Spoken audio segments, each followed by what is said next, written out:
대한민국의 조용기 목사님을 소개합니다. 너를 낮추시며 마침내 복을 주려 하심이라. 이 제목으로 말씀을 나누고자 합니다. 평소 주님을 잘 믿고 섬기는 성도가 큰 시련과 고난을 당할 때 제게 묻는 질문이 이러합니다. 목사님, 저는 성수주의라고 11조 달 드리며 저 딴엔 주님을 잘 믿으려고 애를 쓰는데 왜 이와 같은 시련이 다가옵니까? 제가 무엇을 잘못한 것입니까? 이러한 질문에 대한 간단한 대답은 어렵습니다만 그 질문에 대한 일반적인 대답은 오늘 읽은 신명기의 말씀에 잘 기록되어 있습니다. 즉 하나님께서 우리로 밑바닥까지 낮아지게 하시면 장차 정상으로 높이시기 위한 시험이라는 것입니다.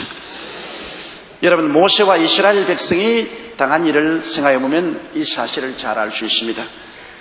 모세는 미디안 광야에서 40년 동안 목동 생활로 낮아질 대로 낮아진 삶을 경험한 사람입니다. 원래 모세는 바로 왕의 딸의 양자로서 40세까지 애굽에서 화롭게 자라났습니다. 그는 애굽의 모든 교육기관에서 학문에 통달하고 영광을 누리고 호의호식했습니다. 이스라엘 사람으로서 있을 수 없을 만한 영화를 바로의 딸의 양자가 되어서 누렸습니다. 그런데 그가 나이 40이 되자 자기 동족 생각이 나서 고난당하는 자기 동족들을 보기 위해서 노력장에 갔다가 애굽의 간역자가 이스라엘 백성을 때리는 것을 보고 달려들어서 그 애굽 사람을 죽여서 모래에 파묻어 버렸죠. 이스라엘 백성들이 자기를 모두 다 이스라엘의 구원자로 생각할 줄로 기도했는데 그 이튿날 나가보니까 동족끼리 싸우는지라 왜 동포끼리 싸우냐고 물으니까 그중 한 사람이 어제 너가 애굽 사람을 쳐 죽이더니 오늘 또 나를 죽이려고 하느냐? 누가 너를 재판관으로 세웠느냐? 그러고 반역을 했죠. 그리고 그 사람이 곧장 당국에 고발을 해버렸습니다. 동족에게 배신을 당한 것입니다. 그래서 놀라서 모세는 그 길로 미디안 광야로 도망을 쳤고 애굽 왕 바로는 모세를 잡아 죽이려고 백방으로 그를 쫓았습니다. 그는 미디안 광야에 가서 방황하다가 미디안 제사장 이드로의 집에서 대릴 사위가 되어 그 집 맏딸과 결혼을 해서 대릴 사위로서 그 집 무섬으로 40년 동안 목동 생활을 했습니다. 생각해 보십시오. 애굽의 왕궁에서 자랐으며 애국의 아름다운 미녀들과 같이 생활했고 그는 호의호식하고 모든 애굽의 학문에 통달하고 웅변이 능통하던 사람이 이제는 저 보잘것없는 미디안 광야의 족장인 이드로의 사위가 되어 얼굴에 화장기 없는 평범한 처녀를 구해서 아내로 삼고 이름 없는 곳에서 하루하루 그는 늙어가고 있었습니다. 양무리를 몰고 그는 광야를 다닐 때 앉는 곳마다 그의 무덤이요 일어서는 마다 그의 눈물처지였었습니다. 그는 너무나 안타깝고 너무나 버림받고 너무나 좌절하고 절망한 가운데 가슴을 치고 울고 울면서 40년의 세월을 지났습니다. 은간 세월이 흘러서 그는 머리가 100발이 되고 80이 되었습니다. 그가 낮아져도 그렇게 낮아질 수가 없습니다. 그런데 날 80세 호렙산 뜰기나무 가운데 야훼께서 나타났습니다. 뜰기나무가 불이 붙었는데 타지 않은지라 하도 신기해서 구경하러 가니까 뜰기나무 가운데서 하나님께서 말씀했습니다. 모세야 모세야 너가 선 곳은 거룩하니 발의 신을 벗어라. 그리고 하나님께서 말씀했습니다. 이제 이스라엘 자손의 부르짖음이 내게 달하고 애굽 사람이 그들을 괴롭게 하는 학대도 내가 보았으니 이제 내가 너를 바로에게 보내어 너로 내 백성 이스라엘 자손을 애굽에서 인도하여 내게 하리라. 그는 40년의 광야 생활에서 낮아질 대로 낮아지고 비천해질 대로 비천해진 이후에 80에 하나님과의 만남을 가지고 인류의 이스라엘의 위대한 지도자가 되었습니다. 그는 그 길로 지팡이만 의지하고 애굽으로 건너가서 바로와 대결하여 430년 종살이하던 이스라엘을 애굽에서 구출해내는 위대한 지도자가 되었으며 오늘 세계적인 종교 지도자가 되었던 것입니다. 낮아진 것은 하나님이 높이기 위해서 그렇게 한 것입니다. 하나님이 그냥 목적 없이 그를 광야에 40년 동안 낮춘 것은 아닙니다. 장차 높여서 위대하게 사용하기 위해서 그를 비천하게 낮추신 것입니다. 이스라엘 백성도 한 가지인 것입니다. 이스라엘 백성들을 하나님이 부르실 때 놀라운 약속을 주셨습니다. 내가 내려와서 그들을 애굽인의 손에서 건져내고 그들을 그 땅에서 인도하여 아름답고 광대한 땅, 젖과 꿀이 흐르는 땅, 곧 가나안 족속, 헷 족속, 아모리 족속, 브리스 족속, 히위 족속, 여부스 족속의 지방에 이르게 하노라고 말씀하셨습니다. 젖과 꿀이 흐르는 땅이라니 상상을 해보십시오. 하나님께서 그들에게 환상을 주시되 기막힌 환상입니다. 오늘날 어떠한 캐치프레이즈도 이처럼 아름다운 캐치프레이즈가 없습니다. 젖이 흐르고 꿀이 흐르는 땅으로 너를 인도하겠다. 이 말을 듣자 이스라엘 백성들은 모두 다 감격하고 흥분하고 그들의 뛰는 가슴을 정지할 수 없었습니다. 그러나 그들이 젖과 꿀이 흐르는 가나안 땅에 이르기 전에 광야를 지내야 됐습니다. 그들은 홍해수가에서 애굽의 공격을 받아 구사일생으로 살아난 그들은 홍해수를 기적으로 건너고 난 다음에 광야로 들어가서 40년 동안 광야에서 고생을 했습니다. 여러분, 광야의 고생이란 그렇게 우리가 생각하는 쉬운 광야입니다. 이스라엘이 지난 그 광야는 정말 풀 한 폭이 없고 물 한 방울 없는 너무나 거칠고 황막한 광야였습니다. 모래바람 불고 뜨거운 햇빛이 자결하고 밤에는 추위로 말미암아 바위 터지는 소리가 쾅쾅 들렸습니다. 그러한 곳에 그들은 천막 치고서 의식주 생활이 낮아질 대로 낮아진 그러한 처지에서 살았습니다. 40년을 방황했습니다. 왜 그렇게 낮추었습니까? 왜 그렇게 고생했습니까? 그것은 장차 하나님이 젖과 꿀이 흐르는 땅에 들어가서 살게 하기 위해서 예비시킨 것입니다. 하나님은 높여주기 위해서 낮추신 것이지 목적 없이 낮추신 것은 아닌 것입니다. 마침내 그들은 젖과 꿀이 흐르는 가나안 땅에 들어갔습니다. 신명기 8장 15절로 16절에 보면 너를 인도하여 그 광대하고 위험한 광야 곧 불뱀과 정갈이 있고 물이 없는 간조한 땅을 지나게 하셨으며 또 너를 위하여 물을 굳은 반석에서 내셨으며 내 열조로 알지 못하던 만나를 광야에서 내게 먹이시나 이는 다 너를 낮추시며 너를 시험하사 마침내 내게 복을 주리 하십니다. 복을 주기 위한 목적하에서 주님께서 낮추시고 시험하신 것입니다. 우리는 우리 주 예수 그리스도를 보아서도 너무나 잘 압니다. 예수 그리스도가 얼마나 낮으십니까? 예수님은 하나님의 뜻을 쫓아 하늘과 땅과 세계와 그 가운데 모든 것을 지으신 창조주요 통치주입니다. 하나님의 말씀으로서 하나님의 모든 역사를 행하신 하나님의 아들이요 참 하나님이신 예수님이 그 영광의 보좌 버리시고 그 무수한 천군 천사의 호의를 다 버리시고 비천한 나사렛 한 여인의 몸에 태어나셨습니다.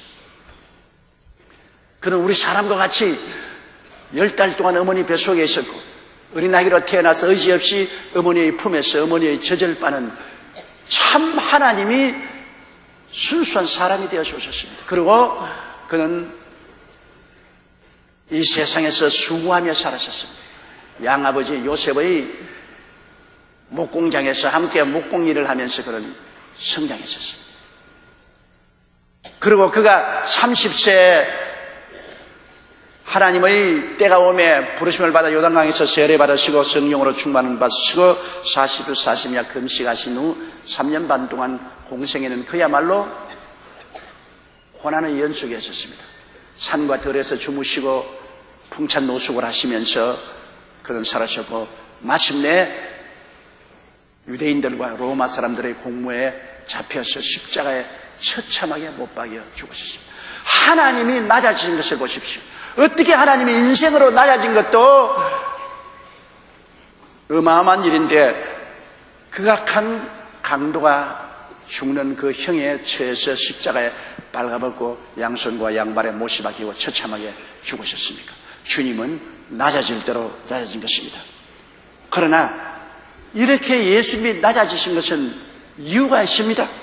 빌립보 2장 5절로 8절로 너희 안에 이 마음을 품어라 곧 그리스도 예수의 마음이니 그런 근본 하나님의 본체시나 하나님과 동등됨을 취할 것으로 여기지 아니하시고 오히려 자기를 비어 종의 형체를 가져 사람들로 같이 되었고 사람의 모양으로 나타나셨으며 자기를 낮추시고 죽기까지 복종하셨으니 곧 십자가에 죽으심이라고 말한 것입니다. 예수님은 이처럼 처참할 정도로 낮아지십니다. 그러나 그 낮아지게 하시면 그를 통하여 인류를 구원하시고 하나님이 예수님을 높여서 하늘과 땅과 세계와 그 가운데 가장 높으신 이름을 주시기 위하신 것입니다. 목적 없이 낮아진 것 아닙니다. 낮아졌을 때 주님께서는 인류를 위한 대속 속죄물이 되셨고 주님은 높아지셔서 만왕의 왕 만주의 주가 되기 위한 것입니다. 빌립보 2장 9절로 11절에 이름으로 하나님이 그를 지극히 높여 모든 이름 위에 뛰어난 이름을 주셔 하늘에 있는 자들과 땅에 있는 자들과 땅 아래에 있는 자들로 모든 무릎을 예수의 이름에 꿇게 하시고 모든 입으로 예수 그리스도를 주라 시인하여 하나님 아버지께 영광을 돌리게 하시느니라고 말씀하셨습니다. 에베소서 1장 20절로 22절에 보면 그 능력이 그리스도 안에서 역사하사 죽은 자들 가운데서 다시 살리시고 하늘에서 자기 오른편에 앉히사 모든 정사와 권세와 능력과 주관하는 자와 이 세상뿐 아니라 오는 세상에 일컫는 모든 이름 위에 뛰어나게 하시고 또 만물을 그 발 아래 복종하게 하시고 그를 만물 위에 교회로 머리로 주셨느니라. 이 위대한 우리 주 예수 그리스도 그가 높아지시기 전에 얼마나 낮아졌다는 사실을 우리는 알아야 되는 것입니다. 우리가 존경하고 사모하고 기뻐하는 사도 바울 선생을 보십시오. 사도 바울 선생은 모든 사도보다 낮아진 분인 것입니다. 그는 원래 베냐민 지파 사람이고 바리새인 중이고 율법 군의자였습니다. 가마리엘 문화에서 랍비 교육을 받았고 로마의 시민권자였고 율법의 의로는 흠이 없는 자였습니다. 그러므로 엘리트 중에 엘리트요, 귀족 중에 귀족이요, 장차 산헤드린 회원 중에서 가장 어뜸이 될 수 있는 그러한 분이었습니다. 그러나 그가 다메섹 도중에서 예수 그리스도를 만나고 중생하고 변화를 받아 예수 그리스도의 제자가 되었습니다. 그때 이후로 하나님은 이 바울을 사용하기 위해서 낮추셨습니다. 그는 정말로 고생을 많이 하고 낮추었습니다. 고린도후서 11장 23절로 30절에 보면 저희가 그리스도의 일꾼이냐 정신이 없는 말을 하거니와 나도 더욱 그러하도다. 내가 수고를 넘치도록 하고 옥에 갇히기도 더 많이 하고 매도 수없이 맞고 여러 번 죽을 뻔하였습니다. 유대인들에게 40에 하나 감한 매를 5번 맞았습니다. 3번 태장으로 맞고 1번 돌로 맞고 3번 파선하였는데 일주야를 기품해서 지냈다고 말하셨습니다. 그러고 난 다음 그는 말하기를 여러 번 여행에 강의 위험과 강도의 위험과 동족의 위험과 이방인의 위험과 시내의 위험과 광야의 위험과 바다의 위험과 거짓 형제 중의 위험을 당하고 또 수고하며 애쓰고 여러 번 자지 못하고 줄이며 목마르고 여러 번 굶고 춥고 헐벗었노라. 이 외에 이런 고사하고 오히려 날마다 내 속에 눌리는 일이 있으니 곧 모든 교회를 위하여 염려하는 것이라. 누가 약하면 내가 약하지 아니하며 누가 실족하면 내가 애타지 않더냐. 내가 부득불 자랑할진대 나의 약한 것을 자랑하려고 말씀한 것입니다. 이와 같이 바울은 너무나 고생을 많이 하고 낮아질 대로 낮았습니다. 그는 천사들과 온 세상 사람들 앞에서 구경거리가 되었다고 말하셨습니다. 왜 바울 선생은 이렇게 낮았습니다. 물은 높은 데서 낮은 곳으로 오릅니다. 그가 낮아지고 낮아질수록 하나님의 은혜는 그 속에 더 많이 고일 수 있게 하기 위한 것이었습니다. 고린도전서 5장 15장 10절에 나의 나된 것은 하나님의 은혜로 된 것이니 내게 주신 그의 은혜가 헛되지 아니하여 내가 모든 사도보다 더 많이 수고하였으나 내가 아니요 오직 나와 함께 하신 하나님의 은혜라고 말한 것입니다. 그 결과로 하나님께서는 어떻게 하십니까? 바울 선생을 높였습니다. 여러분, 오늘 신약 성경 27권 중에 14권을 바울 선생을 통해서 하나님이 적으셨습니다. 성경 27권 가운데 14권, 그것도 가장 핵심적인 진리를 바울 선생을 통해서 하나님이 계셨으며, 성경 중에 성경이라고 하는 로마서를 바울 선생을 통해서 기록했습니다. 만일 성경에 로마서가 없었으면 우리 주 예수 그리스도의 구속 사역의 결정적인 신학을 우리는 갖지 못했을 것입니다. 성경 다 우리가 잃어버린다 하더라도 로마서 한 권만 가지고 있으면 우리는 그리스도의 핵심적인 진리를 알고 구원받을 수 있습니다. 그런 위대한 계시를 하나님은 바울 선생을 통해서 나타나셨습니다. 하나님이 바울 선생을 심히 낮추신 것은 그를 인류 역사를 통해서 이렇게 위대한 계시를 통하여 높이기 위한 것이었습니다.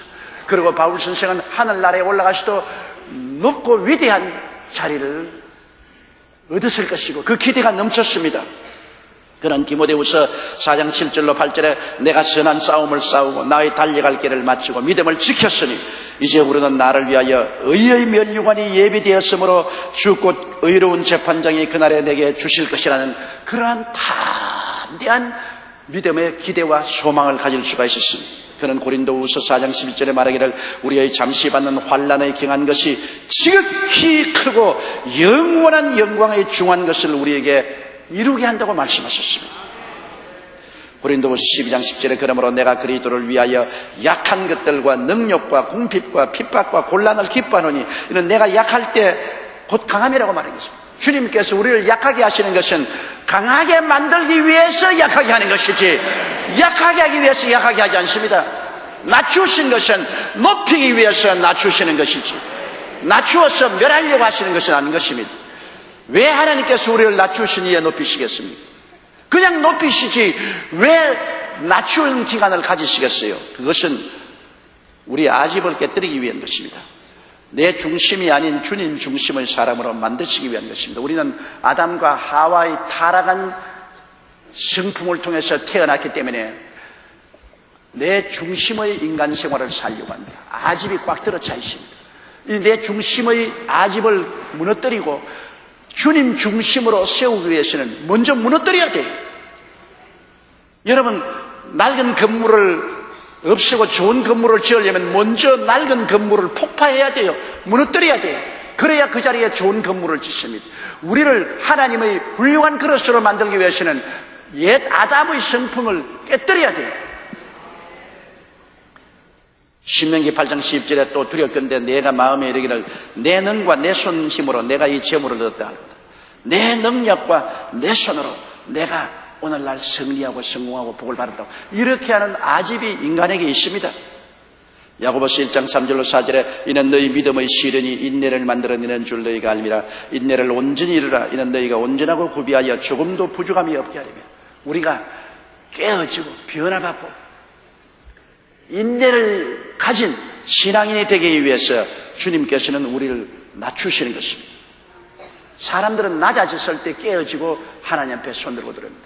자기가 부귀영화 공명이 있고 높아졌을 때는 아집에 꽉 들어차서 주님이 들어오실 곳이 없어요. 마음이 가난한 자는 복이 나니 천국이 저희 것이라는데 가난하고 빈 곳에 채울 수가 있지요. 꽉 들어찬 곳에는 아무것도 채울 수가 없지 않습니까? 여러분이 잔에 물을 가득 채워놓고 난 다음 자꾸 와서 뭘 좀 채워주십시오 하면 못 채우잖아요. 먼저 물부터 부어야 되잖아요. 그래야 빈 그릇에 채우죠. 하나님께서는 여러분을 빈 것으로 만들기 위해서는 낮추어야 되는 것입니다. 그래야 하나님이 채울 수가 있는 것입니다.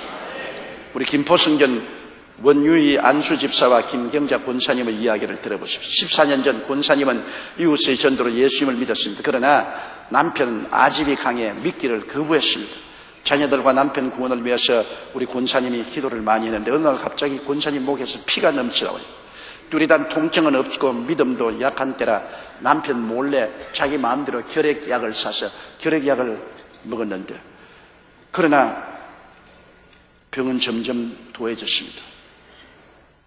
6개월째 되니까 얼굴도 시커멓게 되고 기침도 하고 피도 많이 토하는 자 남편에게 발각이 되었습니다. 그래서 큰 병원에 가보니 폐암이란 선고를 받았습니다. 암세포가 오른 폐 전체 여기저기에 퍼져 있어 손을 쓰기 너무 늦었으니 수술도 못하고 아무 오래 살아봤자 2달밖에 못 산다는 사형 선고를 받았습니다. 그때야 비로소 남편은 충격을 받았습니다. 그렇게 완강하던 그 아집이 산산조각으로 깨어지고 하나님께 납작 엎드려서 아내를 살려달라고 몸부림치며 기도하기 시작했습니다. 인간의 한계를 느끼고 무릎을 꿇고 불신앙을 통해 자복하며 믿음의 기도를 계속했는데 의사가 죽는다고 하던 한 달이 지났는데도 권사님은 점점 그때부터 얼굴이 더 좋아지고 광채가 나고 몸에 활기가 돋았습니다. 그래서 병원에 가서 재검사를 해달라고 하니까 안 해줘요. 왜냐하면 필요 없다고. 암이라는 것이 그렇게 한 달 만에 좋아지지 않는다고. 필요 없다고. 그러나 억지를 쓰니까 할 수 없이 병원에서 다시 조사를 해주었습니다. 그 결과 의사는 너무나 믿기 어려운 일을 발견했습니다. 온 폐 전체에 퍼져 있던 암이 한 곳으로 똘똘 뭉쳐서 모여 있어요. 그래서 병원에서 그 모여있는 것을 드러내버렸어요. 그 남편이 눈으로 보니까 분명히 암덩어리입니다. 하나님이 온 폐 전체에 퍼져있던 암을 한 곳으로 모아서 그걸 적출해내요. 그러고 난 다음에 재발해서 죽었으면 문제가 복잡하게 될 것인데 수술한 이후 14년째 지금까지 건강하게 열심히 부부가 봉사하며 하나님을 섬기고 살고 있습니다. 그건 왜냐하면 남편을 구원하기 위해서 부인이 십자가를 걸머진 것입니다. 남편이 완악하니까 남편을 낮추기 위해서 그 아내가 십자가를 걸머진 것입니다. 그 고난이 다가오니 아집이 깨어지고 납작하고 아내 때문에 통곡하고 회개하고 예수님을 믿고 부르짖으니 하나님이 구원해 주시고 치료해 주신 것입니다. 여러분, 교만을 깨뜨리는 것은 우리가 낮아지는 길밖에 다른 도리가 없습니다. 신명기 8장 18절에 내 하나님 야훼를 기억하라. 그가 내게 재물을 얻을 능을 주셨습니다. 이같이 하시면 내 열조에게 맹세하신 언약을 오늘과 같이 이루려 하심이라고 했는데, 우리가 이 세상의 영적인 재물, 마음의 재물, 육신의 재물, 생활의 재물을 얻게 하는 것이 하나님의 뜻이기 때문에 이렇게 그냥 얻으면 교만해져가지고서 날 좀 보시오, 내 지혜와 능력과 내 능으로 이 일을 이루었다고 할 것이 아닙니까? 그러므로 하나님은 우리 교만을 깨뜨리고 난 다음에 하나님을 찬양하게 만들기 위해서 우리를 낮추시는 것입니다. 그리고 축복받은 후 세상으로 타락하지 않기 위해서 주님이 미리 낮추시는 것입니다. 왜냐하면 쉽게 축복을 받으면 쉽게 타락해버리고 마는 것입니다. 돈 번 사람 따로 있고 쓰는 사람 따로 있다고 말하지 않습니까? 록펠러 1세는 억만장자 부자였습니다. 그런데 그는 항상 사무실에서 식당에 내려와서 점심시간에 2달러짜리 샌드위치를 먹습니다. 2달러짜리 샌드위치를 먹는데 그 아들은 친구들을 데리고 저 위층 좋은 식당에 가서 수백 달러 음식을 먹습니다. 그래서 그 웨이터가 아무리 봐도 알 수가 없어서 록펠러 씨, 어떻게 당신은 이렇게 억만장자이면서 매 점심때 2달러짜리 샌드위치를 먹고 있는데 아들은 저렇게 친구들을 데리고 좋은 곳에 가서 많은 돈을 풍덩풍덩 쓸면서 식사를 하는데 왜 그러십니까?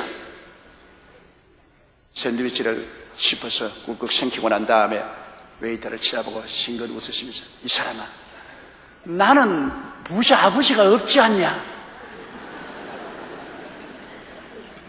맞았어요. 부자 아버지가 없이 혼자 너무 수고하고 고생하면서 자수성가했기 때문에 억만장자가 되어도 돈을 못 써요. 겁이 나서 돈을 못 쓰고, 아들은 공짜로 그냥 얻었으니까 뭐 아버지 의지하고 총 나가라 칼 나가라고 쓰는 거라. 그렇기 때문에 번 사람 따로 있고 쓰는 사람 따로 있어. 우리가 쉽게 복을 받아나면 그냥 총 나가라, 탈나가라, 세상으로 그냥 나가서 세상과 짝으라요. 타락해버리고 말입니다. 그렇기 때문에 하나님께서 고생을 시키는 겁니다. 아예 처음부터 낮추시고 기압을 잔뜩 넣는 것입니다. 신명기 8장 11절로 14절에 내가 오늘날 내게 명하는 야훼의 명령과 법도와 규례를 지키지 아니하고 내 하나님 야훼를 잊어버리게 되지 않도록 삼갈지어다. 내가 먹어서 배불리고 아름다운 집을 짓고 거하게 되며 또 내 우양이 번성하며 내 은금이 정식되며 내 소유가 다 풍부하게 될 때 두렵건대 내 마음이 교만하여 내 하나님 야훼를 잊어버릴까 하노라. 야훼는 너를 애굽 땅 종되었던 집에서 이끌어내시고라고 말했습니다. 사람이 부귀영화 공명이 극하면 하나님을 잊어버립니다. 타락해버려요. 그렇기 때문에 하나님이 미리부터 굉장히 낮추어서 자기가 얼마나 무능력하고 무력한 인간인 것을 깨닫게 하시고 난 다음 나중에 복을 받아도 이 복이 하나님이 주신 것으로 하나님을 두려워하면서 그 복을 누리게 만들어 주시는 것입니다. 여러분, 신앙의 가장 근본이 뭔지 압니까? 신앙의 근본이란 하나님을 두려워하는 마음인 것입니다. 하나님을 두려워하지 아니하면 신앙이 안 됩니다. 사람들은 쉽게 예수 믿고 난 다음 하나님을 이용해서 축복만 누리려고 하는 것입니다. 그렇기 때문에 쉽게 타락하죠. 하나님을 두려워해서 하나님께 앞에서 떨어야 돼요. 자녀 교육도 그렇잖아요. 집에 무서운 분이 있어야 돼요. 아버지도 어머니도 무서워하지 않고 그냥 우냐우냐만 하면 완전히 자식 망치는 것입니다. 집에 어떤 사람, 무서운 사람이 있어야 돼요. 아버지가 무서워서 아버지 앞에 떨어야 돼요. 그래서 어머니가 중재를 쓰고 이렇게 해야 올바르게 자식이 자라지. 요사이 같이 아버지는 자식을 만날 수가 없으니 죄책감에 돈만 자꾸 주고 엄마는 치맛바람 날리고 집 비워놓고 떠나다니고 자식은 부모하고 교청할 시간도 없고 인격적으로 자랄 여가도 없고 두려워하는 사람이 없으니 완전히 망나니가 되어버리는 거죠. 가정에도 어린아이가 자라는데 제일 먼저 배워야 할 것은 아버지를 두려워하는 마음에서 그 다음 사랑도 하고 기뻐도 하는 것입니다. 하나님께 대한 신앙도 먼저 하나님을 경외할 줄 알아야 됩니다. 하나님을 두려워해야 돼요. 하나님을 겁내야 돼요. 그래야 죄를 짓지 않습니다. 죄를 지으려고 할 때 하나님이 눈을 부릅뜨고 내려다 보시는 하나님이 보이는데 어떻게 죄를 지어요? 오늘날 우리 한국 기독교회의 큰 잘못은 하나님을 두려워하는 마음이 교회와 성도에게서 사라졌다는 것입니다. 그렇기 때문에 쉽게 유혹에 빠지고 죄와 타협을 하는 것은 하나님을 만만하게 생각하기 때문인 것입니다. 우리가 축복받은 후에 세상으로 타락하지 않기 위해서는 하나님 두려움을 배우기 위해서 낮추시는 것입니다. 그리고 우리가 낮아질 때 순종함을 배우는 것입니다. 주님께서도 내 뜻대로 마옵시고 아버지 뜻대로 하시옵소서는데 히브리서 5장 8절로 9절에 보면 그가 아들이시라도 받으신 고난으로 순종함을 배워서 온전하게 되었은즉 자기를 순종하는 모든 자에게 영원한 구원의 근원이 되시다 했습니다. 아들인데도 고난을 통해서 순종함을 배웠다고 성경은 말하고 있는 것입니다. 아브라함이 왜 위대합니까? 아브라함의 생애는 참으로 고생을 많이 했습니다. 그 고생을 통해서 아브라함이 하나님 순종하는 것을 배웠습니다. 우리가 고생을 안 하면 오만하고 교만해지고, 그러나 고생을 많이 하면 겸허해지고 마음이 낮아지고 순종함을 배우는 것입니다. 그러므로 하나님께서 우리를 순종함을 배우기 위해서 우리를 낮추시는 것입니다. 그리고 우리가 낮아질 때 강인한 믿음을 얻는 것입니다. 여러분, 고생 안 하면 인내력이 없잖아요. 요사이 자녀들이 인내력이 없는 것은 고생하지 않고 키웠기 때문에 조금만 어려움을 당하면 박살이 나는 것입니다. 인격적인 파산이 오는 것입니다. 그러나 옛날에 고생하고 살은 사람은 어떠한 역경이 다가와도 움직이지 않고 굳건하게 서서 나갑니다. 인내력이 길러진 것입니다. 인내력은 그냥 호사스럽게 해서 배우는 것도 아니요, 학교에서 배우는 것도 아닙니다. 인내력은 고생을 통해서 배우는 것입니다. 운동선수가 강한 훈련을 하는 것은 육체에 고생을 시켜서 인내력을 키우는 것입니다. 보스럽게 해서 힘을 얻을 수는 없는 것입니다. 히브리서 10장 38절에 오직 나 여인은 믿음으로 말미암아 살리라. 또한 뒤로 물러가면 내 마음이 저를 기뻐하지 아니하였습니다. 고생하지 않은 사람은 고난당하면 쉽게 낙심하고 뒤로 물러갑니다. 그러나 인내를 기른 사람은 뒤로 물러가지 않죠. 군대가 왜 강인한 훈련을 시킵니까? 어마어마하고 고생시키는 것은 전쟁 났을 때 뒤로 물러가지 않고 이기기 위한 것입니다. 히브리서 11장 6절에 믿음이 없이는 기쁘시게 못하라니 하나님께 나아가는 자는 반드시 그가 계신 것과 또한 그가 자기를 찾는 자에게 상 주시님을 믿어야 할지라 했는데 이 믿음이 어떻게 생깁니까? 베드로전서 1장 7절에 너희 믿음의 시련이 불로 연단하여도 없어질 금보다 더 귀하여 예수 그리스도에 나타나실 때 칭찬과 영광과 존귀를 얻게 하려 했습니다. 불로 연단해야 돼요. 불같은 시험 당해야 돼요. 그래서 하나님이 연단하시고 낮추셔서 믿음을 강인하게 만들고 난 다음에 그 다음에 마침내 하나님 복을 주시면 이것을 누릴 수가 있게 되는 것입니다. 골짜기가 깊으면 산도 높습니다. 시련과 고난의 골이 깊으면 영광의 상급도 커집니다. 밑바닥 인생을 체험한 자만이 고귀한 삶을 누릴 수가 있습니다. 그 때문에 하나님께서는 젖과 꿀이 흐르는 땅에 가기 전에 광야를 지나게 하십니다. 하나님은 낮추신 후에 마침내 복을 주시고 높여준다는 사실을 우리는 알아야 되는 것입니다.